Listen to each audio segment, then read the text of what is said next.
Welcome to IBC 2025. This year we bring together our global media, technology and entertainment clients, showcasing their groundbreaking innovations right here in Amsterdam.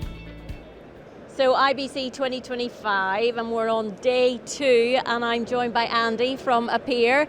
How's it all going, Andy? Greetings, good to have you with us. It's going amazingly. I mean, a day and a half in and I think everyone is completely knackered already, which is good. That's a good sign, and I'm loving the Absolutely. pink. The stand really has a big impact. Are you getting a lot of people here? Yeah, it's been insane, which is great. I've almost lost my voice already and I think I've been talking non-stop for hours on end and my legs are tired, but that's all good signs. You've still got a few days to go. I know, we'll cope. Give us an overview of Appier, where you're positioned in the market, that kind of thing.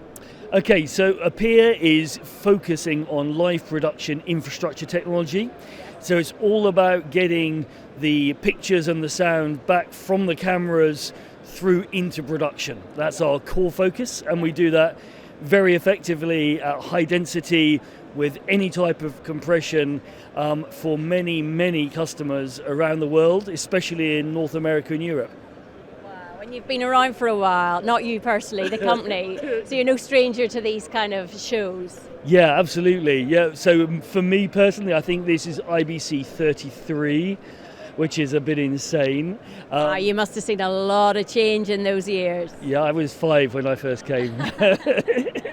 But for Appier, Appier started in the distribution side of the production chain, and about 5 years ago really pivoted into live production space. So it's been a very exciting and tumultuous 5 years of massive acceleration and growth in this space. Yeah, it's really exciting times in the industry, and you're really well placed to talk to us about general trends that you're seeing. Yeah, so one of the general trends which is really up our street is remote production. So moving to what I call location agnostic production. I think in the US they call it REMI, but basically centralized production. So needing to backhaul all of the individual ISO video feeds and audio feeds back centrally, which plays into our proposition fantastically because we're really good at doing high density, low power, multiple compressed or uncompressed feeds back to central locations. So that's really great for us. So that's really a growing market for us, and we're increasing the density, the types of compression we support for different capabilities and conversions, etc. And then the other proposition that we're moving into now, which we've been launching here, is VX, which is our companion complementary software product, which starts to move into the software live production toolkit, starting at the edges, moving in with a lot of the capabilities and features that our customers are asking for us to have in software as well as in our hardware platform. There's a lot to unpick there. You talked about your customers. What kind of conversations are you having, if you like, at the exhibition? So really, a lot of customers are wanting to future-proof their investment. And work out what they're going to be doing, how they can actually architect their new solutions so they're resilient for the changes in the industry and the different ways they want to work moving forwards. And I guess how they stay ahead of the curve. Absolutely. A lot of are also looking to cost and power optimize what they're doing as well, and we can help there. We've also introduced a very small product in our range of our flagship X product family, so we can actually address that smaller form factor, lower channel density requirements that some customers have, which is something that's also been very exciting. I think we're going to sell loads of them as soon as they roll off the production line in a couple of months. I was going to say, and when is that? In a few months? Yeah, later this autumn. Oh, we'll watch with interest. So talk to me about the future then. Where do we go from here? So the future is what I call hybrid.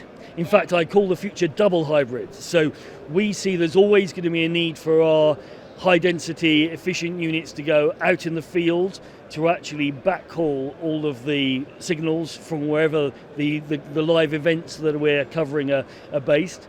But we also see an increasing trend to software as being the way that the live production toolkit is running. So the hybrid is one of the hybrids is the hardware and the software together to make the production chain.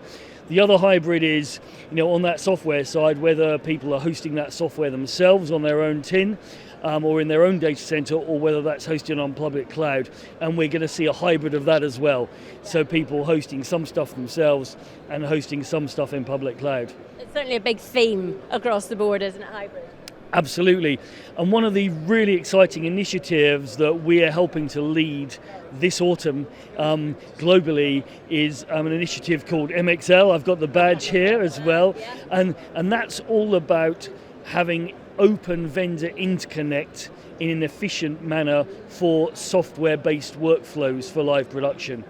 So there is quite a few companies are actually involved in that. I think we're one of 4 companies that's currently committing code to that, but the whole industry is moving behind this, and it's a way of getting an open format.